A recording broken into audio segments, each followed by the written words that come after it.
live on less than you make and understand budgeting and understand investing and delaying that gratification. The longer you can delay that gratification and build that skill set, the bigger and better your portfolio is going to be long-term. Then you got to figure out what vehicle, right? And being able to get involved in a vehicle that you are going to be interested in long enough that you will stick with it long enough to where you actually get the returns on it.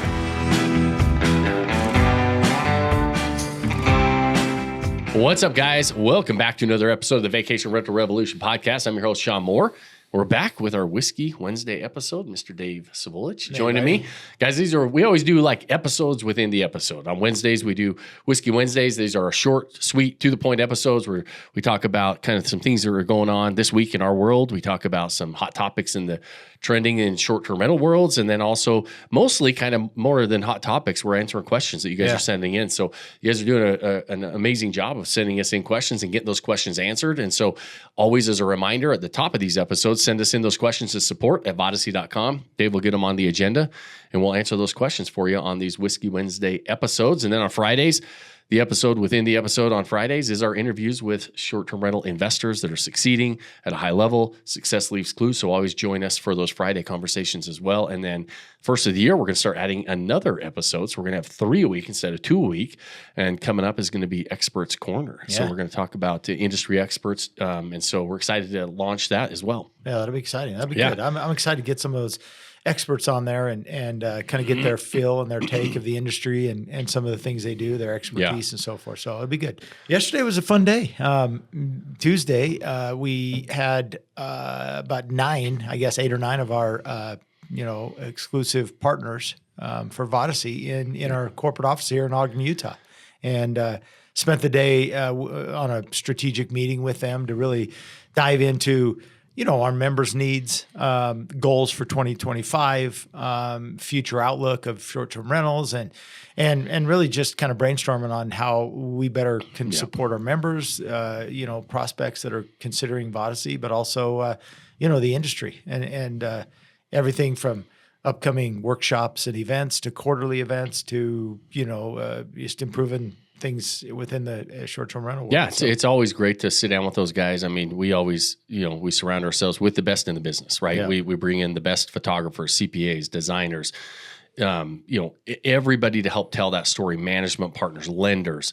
There's just a lot of different levers to pull that you can maximize these assets. And we've always, because of our experience and time in this business and our collective footprint at Vodacy, we've been fortunate to be able to attract the best in the business when it comes to all levels of those different avenues that you're going and experts you're going to tap into when we're running these and building these portfolios. And so yesterday was a really great day. We have our expert advisors within our mentorship group where they act as coaches and host a lot of our different coaching calls when we get very topic based. And so it was really fun to talk to them, talk about what's working, what's not working, some things that we're seeing in the industry. And so hopefully we can pass that on to everybody, those people that within our Vodacy community, those of you that are a part of our audience on the podcast and those other places that we go out and talk about this. Cause like we say, our goal is to help people walk into this with their eyes wide open. And so having those conversations is a big part of being able to do that, because again, our collective footprint and experience when it comes to not only us, what we're doing, but also all of these experts in what they're doing and what they're seeing, it makes a big difference for people to be able to understand what's working and what's not working to maximize these assets. Yeah, we had a couple of our expert designers in, a couple of our photographers, our videographer expert. We had property management experts. We had self-management, our lenders. Yeah, and mostly they're committed to us. Right. They do an amazing job. They love Vodacy. Yep. They love what they do. They're committed to the outcome and the experience that they're creating, no matter what their expertise is for our members. And they're good people. They're friends of ours. They've worked with us for a long time. They understand, our goals, our commitment to our owners and those folks, and they're just good folks. It's fun to be with them. Had dinner last night, and it's good to do that a couple times a year. And then obviously these expert advisors are available in our community for our members, but also they travel with us too. So Yeah. when we have events, meetups, different things that we do, a lot of times we'll get several of them to come with us, and that's great to just network and have one-on-one with them live. So it's awesome. So it was good. Good deal. So let's jump into a couple things here.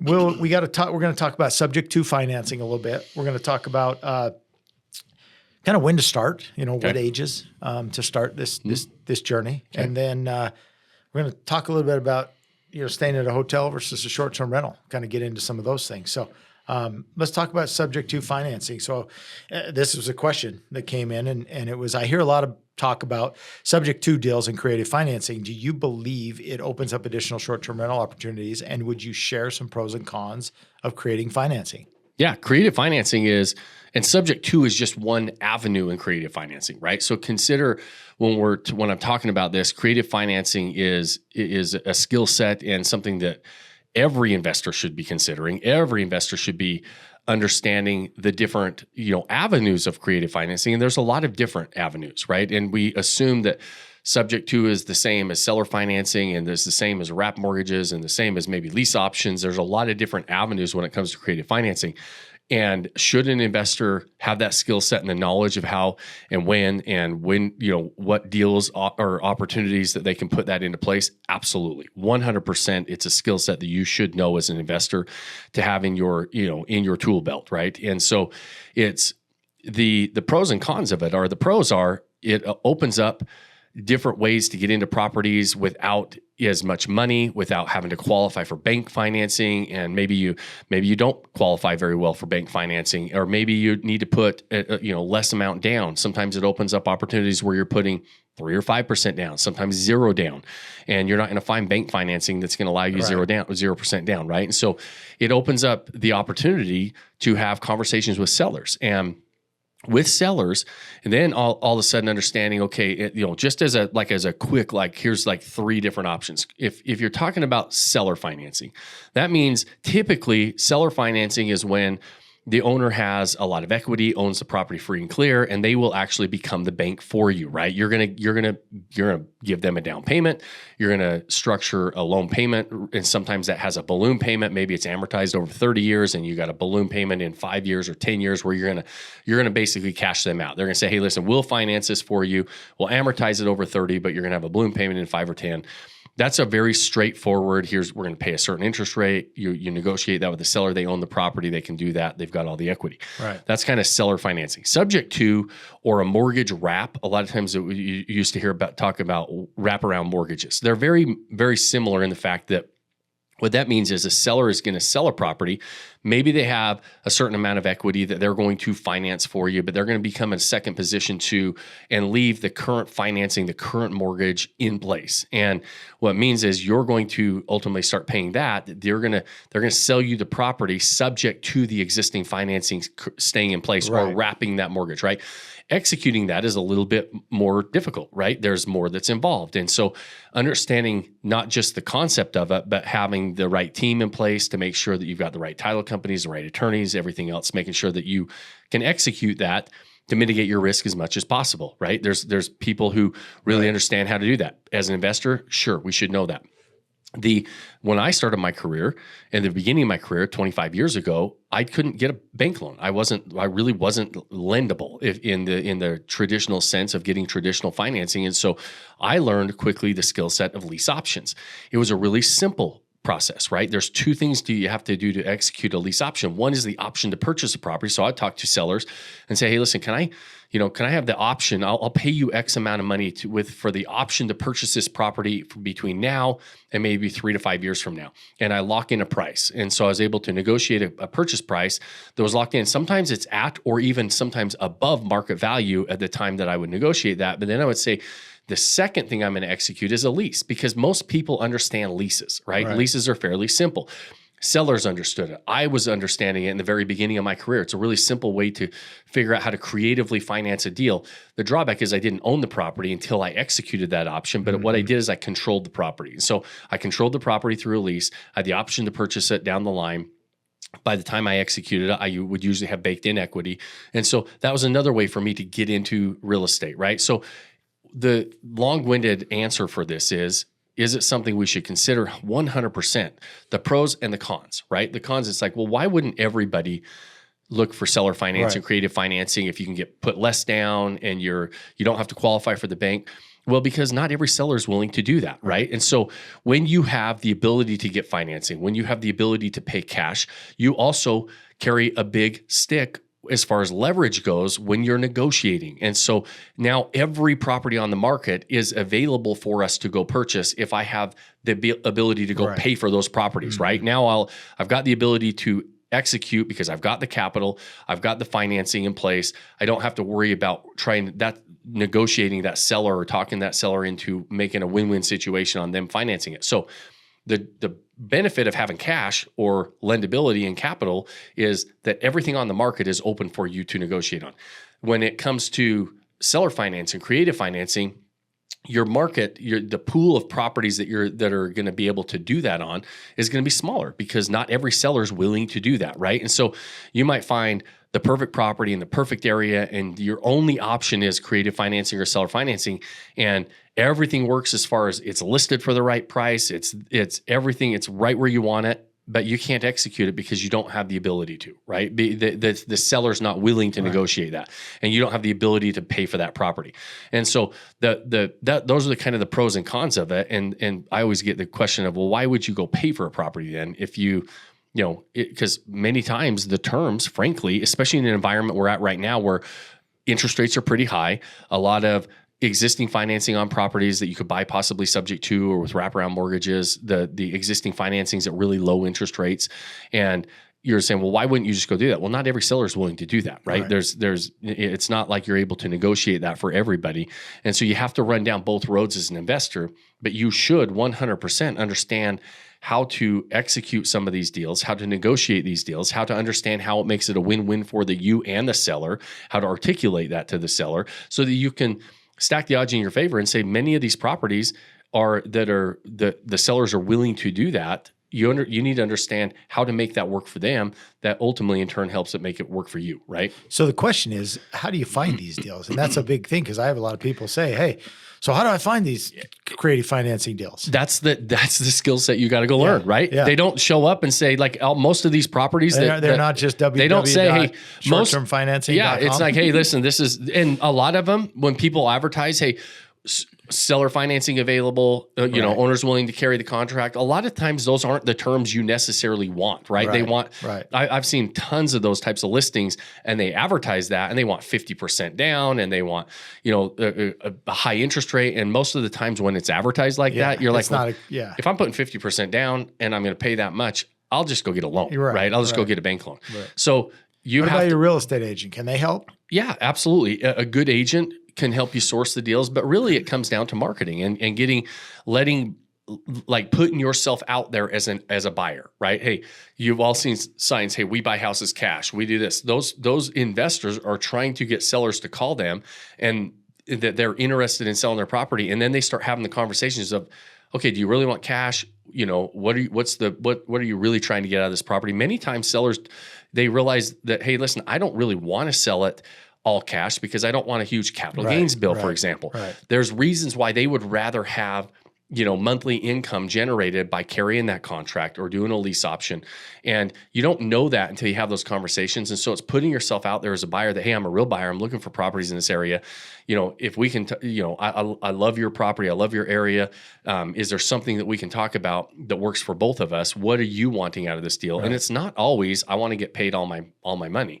And most of these properties are not advertised like that. And it's understanding how to market and generate inquiries from sellers that are interested in selling properties and starting conversations. But you can't do that if you don't know what you're talking about, right? Yeah. And so that's what we hear all the time from inexperienced investors is, hey, listen, well, yeah, that sounds great, but how do I find it? Well, go figure it out, right? There's a million books on this stuff. There's a whole bunch of people. And one of the first things you're going to figure out in these books is not the technicalities of how to put these deals together. It's how do you start those conversations? Right. What should you be talking about? How are you stacking the odds in your favor that these people are willing and interested in talking to you about taking over their property, right? And understanding the psychology of a seller, the needs of a seller, so that you can put these deals together. And and just like anything else, does it take some work? Yes. Is it a numbers game? Yeah. Most people are going to probably tell you no. But does that mean it doesn't work? Absolutely not. And most investors, especially inexperienced investors, just assume that stuff doesn't work, and it's not a skill set they're willing to put the time and the effort to develop. Yeah, good. All right, next question. As a young person, what would the appropriate age be to start your short-term rental journey? You got maturity, financing, support, knowledge, those kind of things. So what would you tell a young person? Like, at what point do you think, hey, let's try to get in this game? As soon as you can, right? And it's not necessarily short-term rentals. I think young people should be thinking about investing for the long term, creating something, being able to take and invest today into something that's going to create tomorrow. And that's a skill set and that you've got to develop. And short-term rentals are a vehicle to help you do that. Right. The skill set needs to be developed in the very beginning. And it starts with budgeting. It's like, hey, how do I start to build the skill set of spending less than I'm earning and being able to take some of that earned income, that disposable extra income, and put it somewhere else for the long term, not on something that I'm going to get an immediate payoff today. And building that skill set, building that mindset of being able to say, I'm an investor first, and I'm willing to delay my gratification today on what I can do with my money or anything else. And so when it comes to investing, I think it's something that kids, even like my kids are 13 years old. We have these conversations all the time. I sign them up and we pay, they're homeschooled. One of their main courses is personal finance with Dave Ramsey, right? Dave really does a good job of teaching how to live on less than you make and understand budgeting and understand investing and delaying that gratification. The longer you can delay that gratification and build that skill set, the bigger and better your portfolio is going to be long-term. Then you got to figure out what vehicle, right? And being able to get involved in a vehicle that you are going to be interested in long enough that you will stick with it long enough to where you actually get the returns on it. And that's where I like about short-term rentals is, especially for young people, the more and more we're around this game, the more we realize how attractive it is for young people to be interested in the vacation rental side of life, right? And so, but it's teaching the skill set of saying, I'm going to delay that gratification today and being able to work on something, invest in something, and not get an immediate return. And I mean, you and I know this as we age. I always wish I would have built that skill set way sooner than I did, right? Mm-hmm. We always wish we could have done it yesterday. Right. So the answer is, when should we be doing it? As soon as possible. Yeah. We have a lot of our members who are now bringing their kids into this business in high school, in their early 20s, buying their first properties because they're saying, hey, listen, we want them to learn this skill set as well.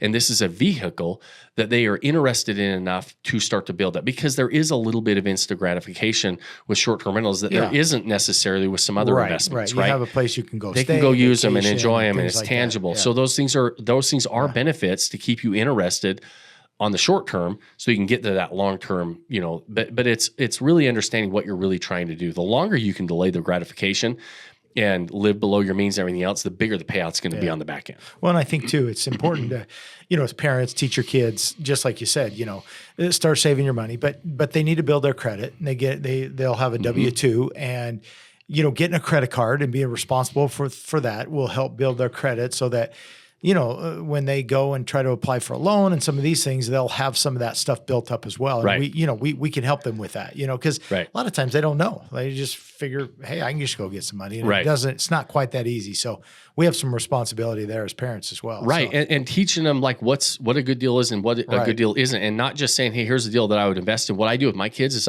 they always are like, hey, I want to partner on this property with you. Dad, I want to partner with you. I'm like, well, why would I want to partner with you? Like, what do you bring to the table? Because when you're starting to, and you have to think about that as an investor, if you're ever going to be in this game and you're raising money or borrowing money from a bank, it's like, why would a bank want to give you money? Why would a partner want to partner with you? And I tell them that. I said, sure. I'm always open for a partnership. Tell me why I wouldn't just go do this on my own. Why would I want you? Right. And it gets them thinking about how do I one, provide value in a deal? How do I articulate that value? Because most of the deals they bring me, I tell them no. Yeah. And it's because they didn't do a good job. But what they do is when they learn the reasons why I wouldn't want to partner with them as an investor, they also build that skill set of understanding, one, what a good deal looks like, but two, how to articulate their value and decide whether they should even bring on a partner, but also what value they bring to the deal to a partner. Right. And because as a young person, like especially in your, maybe in your teens, early 20s, maybe you're not that lendable like I wasn't. Right. And so I would need to articulate why somebody should partner with me and lend me money on a deal. And the sooner they can build that skill set, the faster that portfolio can grow. Right. Good advice. All right. Last question. How would you argue with someone who says, I'd like to stay in a hotel versus an Airbnb? I have consistent service, housekeeping, front desk support, concierge service, things like that. So, I like hotels. Why would I want to stay in an Airbnb? And I think we can debate this all day long because there's a lot of cool things about staying in an Airbnb, right? Yeah, but I would never argue. I wouldn't argue. Like if you like hotels, go to the hotels. It's a different experience, right? And I think if you want your med made every day, hotel's a better spot. You want to walk downstairs and have a restaurant down there and a bar that you can go sit at, a hotel's a better spot. Right. Like they're different experiences. Yeah. You choose your experience. I'm never going to try to talk somebody into or out of a hotel or an Airbnb if that's not what they're looking for. Like, right? It's an interesting question because you're like, I think that, it's not necessarily, I think the question probably comes from not trying to talk them into it. They're saying, how do I convince a guest to come to my property? Well, you better have an experience that is different than the hotel, that attracts the person that doesn't want to be in a hotel, right? Don't worry about don't try to convert the hotel person that wants to stay there. That person that likes the hotel and loves the hotel, your Airbnb is not going to be that, right? You're not going to make their beds for them every day. They're not going to walk downstairs to a restaurant. You're not going to have a bar sitting down there. They're not going to have 24/7 concierge service. Maybe you can, those are some things you can, the concierge service and the customer support can be there in an Airbnb. Mm-hmm. But it's a different experience. So the question should not be, how do I convert somebody that wants a hotel into an Airbnb? It's how can I convert the people that are looking for an Airbnb and stand out amongst all the other Airbnbs to say, I want that property over somebody else's property. Right. So it's a different question to ask, right? And saying, hey, listen, I need to be the best Airbnb, attract that customer base, not try to convert a different customer base. That's like me saying, we have Whisky Wednesday here. If I'm talking to somebody that only likes tequila, I'm like, how do I convince that person that whiskey's better than tequila? Right. You're not going to. Yeah. They taste different, right? And they're not going to like both of them. Or somebody that doesn't drink that says, hey, listen, you should have, Dave, your Coke, my whiskey's way better than that Coke Zero. No, Dave's a Coke Zero drinker. Yeah. You're right. Yeah. It's apples and oranges, hotels and Airbnbs. And that's what I think a big misconception in this game is, that hospitality has always been dominated by hotels for a long, long time.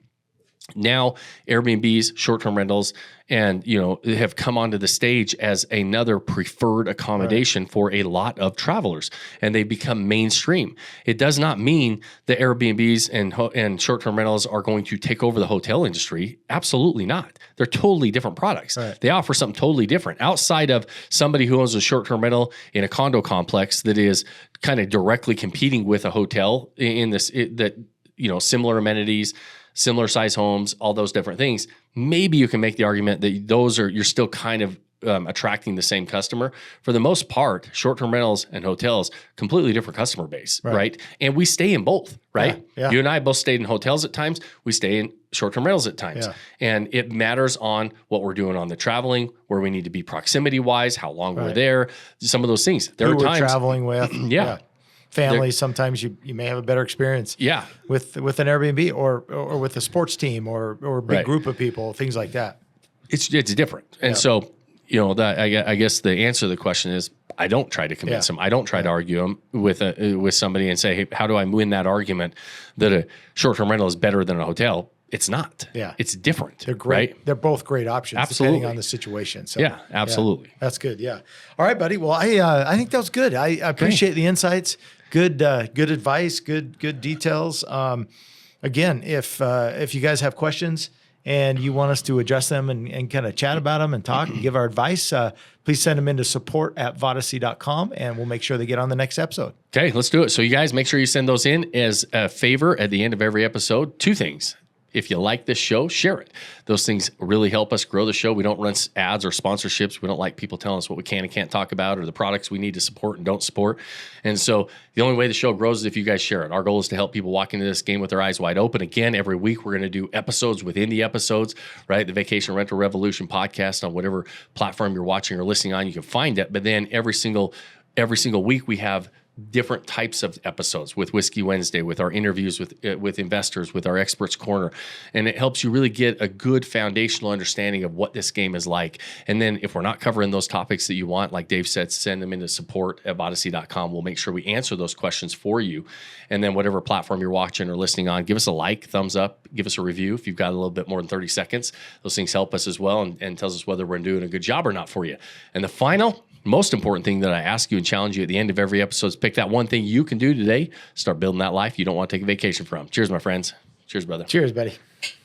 Thanks for joining us on this episode of the Vacation Rental Revolution podcast. Share this with other people you think need to hear about it. And don't forget to subscribe and leave us a review. Hey, Grace, is there a website? Yes! For more amazing content and expert advice, visit Odyssey.com. Thanks for listening, and we'll see you on the next episode.